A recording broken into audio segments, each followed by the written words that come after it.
Fala pessoal, muito bom dia, sejam bem-vindos a mais um episódio da terceira temporada do podcast Spoilers da Vida. Se você ainda não nos acompanha, já pode adicionar os seus favoritos para ter um novo conteúdo toda semana.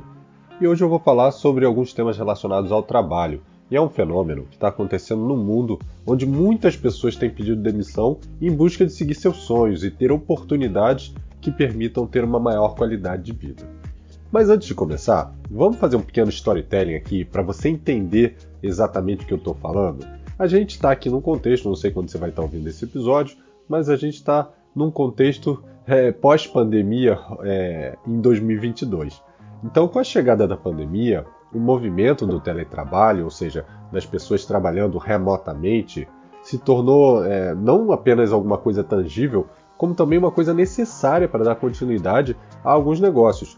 Principalmente quando a gente fala da área de tecnologia, que teve aí um crescimento exponencial nesse momento. E em 2020 e 2021, anos em que a pandemia se mostrou mais forte, as empresas aumentaram seus postos de trabalho remoto, inclusive em outras cidades, em outros estados e até mesmo em outros países. O próprio Brasil, ele foi um dos grandes exportadores de talentos aí para todo mundo. Portugal, então, foi um dos que levou entre aspas, né? Levou mantendo no Brasil e até levou presencialmente também. E com isso, as pessoas acabaram tendo que mudar os seus estilos de vida. O teletrabalho ele se mostrou uma forma de trazer os desejos individuais para algo mais tangível, né? Que as pessoas conseguissem concretizar. Quer ver um exemplo? É alguém que sonhava em morar numa casa, talvez numa cidade menor, numa cidade interior ou numa cidade praiana, conseguiu realizar esse sonho, reduzindo aí o seu custo de vida e trazendo até mais qualidade de vida para si e para sua família. Tem também aqueles que se desapegaram de um local, eles se tornaram basicamente nômades digitais, que viajam pelo mundo e trabalham de onde eles estiverem, um conceito que dificilmente seria aceito no modelo presencial, mas que tem dado muito certo para algumas pessoas. As empresas, com isso, conseguiram diminuir seus custos, diminuir os seus facilities, né? Ou seja, os locais de trabalho, infraestrutura, o custo com aluguel. E sem querer, eles deram um benefício para seus funcionários que para algumas pessoas se tornou mais relevante até que o próprio salário. Mas, em 2022, depois de 2 anos pesados de pandemia, por mais que alguns países demonstrem o início de recuperação, a economia da maioria deles foi extremamente afetada e eles se encontram nesse momento em recessão ou em processo de recessão, com um nível de desemprego alto, com fome, com maior desigualdade social e o consumo caindo cada vez mais. Além disso, com a vacinação, as pessoas voltaram a conviver mais entre si. O trabalho, que era 100% remoto, ele começou a demonstrar uma movimentação diferenciada, uma movimentação de retorno. E aí, dentro desse contexto, surgiram alguns movimentos. Um deles foi chamado The Great Resignation, ou seja, que em português seria algo como a grande debandada ou a grande renúncia. E esse movimento, ele começou em 2021 nos Estados Unidos. Ele se refere às pessoas pedirem demissão em massa, porque elas buscavam empregos que lhes proporcionassem um estilo de vida diferenciado.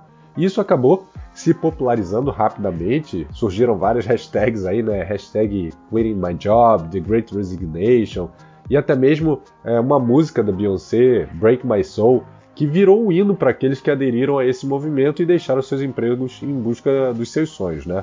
Ah, Bruno, mas isso daí é Estados Unidos, né? E aí, beleza, tá? Não vai chegar aqui na gente. É verdade, isso é Estados Unidos, mas esse movimento ele vem acontecendo na China, na Índia, na Alemanha, na Inglaterra e até mesmo no Brasil. Mas no Brasil, como a gente tem aí uma taxa de desemprego muito alta, a situação é um pouco menor, porque várias pessoas ainda têm medo de sair dos seus empregos e não conseguirem se realocar. E essa preocupação ainda mais no momento economicamente instável como a gente está vivendo hoje em dia. E você quer saber quais são as principais razões para que essas pessoas peçam as contas? Bom, em primeiro lugar, a cultura tóxica que algumas empresas têm, né? Que elas desrespeitam o lado humano, elas não têm empatia pelos seus colaboradores, pelos seus trabalhadores e muito menos elas se preocupam com as pessoas, né? Em segundo lugar, mas bem perto aí, tem a insegurança dentro da empresa. Ou seja, não existe aquela comunicação transparente e próxima dos seus colaboradores, deixando claro o que a empresa vai fazer, qual é o rumo da empresa, para que essas pessoas acabem ficando mais tranquilas, né? O terceiro ponto ele é bastante relacionado ao primeiro, porque ele também considera esse lado humano, né? não apenas focar nos resultados. As empresas hoje elas geram uma pressão muito grande que faz com que aos poucos cada uma dessas pessoas perca energia, né? Cada um dos seus colaboradores perca essa energia, essa motivação e acabe literalmente desistindo de estar ali. E o quarto item, o que falta é um reconhecimento profissional. Que nesse ponto eu acho que esse item é até recorrente, que a gente nem consegue avaliar se isso é uma questão individual ou se realmente é um fator da empresa, né? Isso é muito comum em pesquisas de clima dentro da empresa. E recentemente, além desse tema, surgiram 2 outros temas que estão em alta, que apesar de já existir há muito tempo, eles se tornaram mais comuns nesse período e ganharam aí até uma nomenclatura mais gourmetizada, vamos dizer assim. O primeiro deles é o quiet firing, ou seja, a demissão silenciosa. Essa prática ela acabou se tornando muito comum em empresas que querem que seus funcionários literalmente desistam dos seus empregos. Nossa, Bruno, como assim? Bem, aos poucos as lideranças elas vão mudando seus comportamentos em relação aos funcionários e principalmente a esses que elas têm a intenção de que eles peçam o desligamento e elas começam a fazer ações como, por exemplo, não dar mais aumento, evitar dar feedbacks, elas não se comunicam, elas não têm contato direto com a pessoa, elas colocam essa pessoa ali em uma situação onde ela vai ficar em evidência negativa, por exemplo, durante uma reunião fazer uma pergunta que ela sabe que a pessoa não vai estar pronta para responder, ela desconsidera qualquer opinião dessa pessoa, tolhindo aí qualquer criatividade ou proposição. Ela deixa essas pessoas sem atividades ou com atividades que não são desafiadoras e acabam desmotivando, e elas tiram essas pessoas dos eventos, né, de socialização, de team building. Então todas essas ações ocorrem para forçar a pessoa a desistir daquele emprego, né? E por que as empresas fazem isso? Bem, aqui no Brasil, por conta da lei trabalhista, ela obriga o empregador que mandar o seu funcionário embora sem justa causa a pagar 40% do fundo de garantia recolhido, né?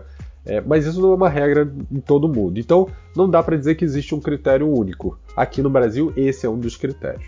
Mas se você, por acaso, achou que isso é uma baita sacanagem, saiba que existe o outro lado da moeda, chamado de quiet quitting, ou seja, a demissão silenciosa, a desistência silenciosa, né? Nesse caso, quem começa a mudar seus comportamentos em relação à empresa é o próprio funcionário, que passa a fazer o mínimo necessário para se manter no emprego. E aí, óbvio, existem 2 interpretações em relação a esse comportamento. Uma, que enfatiza que o funcionário vai fazer o que está estabelecido no seu contrato e nem uma vírgula a mais. E a outra, que é mais comumente observada, né, que as pessoas estão voluntariamente desempenhando de forma menor, desempenhando menos do que elas são capazes. Mas por que alguém faria isso, né? Novamente a gente volta aqui à regra dos 40% do fundo de garantia no Brasil, né? Que é muito difícil hoje uma empresa mandar uma pessoa embora por justa causa, mesmo que o seu desempenho seja inferior. Então, na maioria dos casos, essas pessoas elas acabam aguardando a empresa desistir delas, para que elas possam receber esse valor na rescisão. E aqui, pessoal, eu vou botar a minha reflexão, tá, sobre esse tema. Hoje, realmente, a gente está em um mundo que permite que a gente escolha o trabalho que a gente quer. Claro que isso não se aplica a todas as carreiras, né? Obviamente, a gente tem carreiras que tem ações específicas, tem modelos de trabalho específicos, tem ramificações específicas.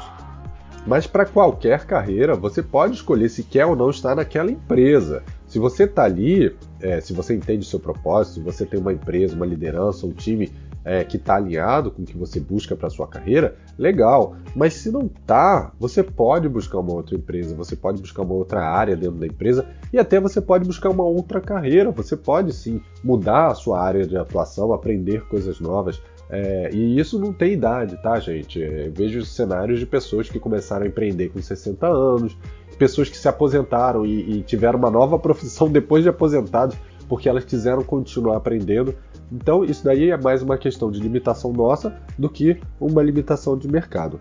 E sim, muitas pessoas também vendem as horas delas. E isso é mais comum do que a gente imagina, né? Um grande ponto é que vender as horas só tem uma motivação, que é a motivação financeira. E depois de um tempo, essa motivação ela não é mais suficiente para deixar a gente feliz. E aí é onde tá o grande problema. Quando você olha para trás, vê o tempo que passou e o que poderia ter feito durante esse tempo que te fizesse feliz. E aí fica aqui o meu questionamento, a pergunta para terminar o podcast. E você? O que você vai pensar daqui a alguns anos quando você olhar para trás? E foi isso, pessoal. Eu espero que vocês tenham gostado desse conteúdo. Semana que vem a gente tem mais. Um abraço e até lá. Tchau, tchau.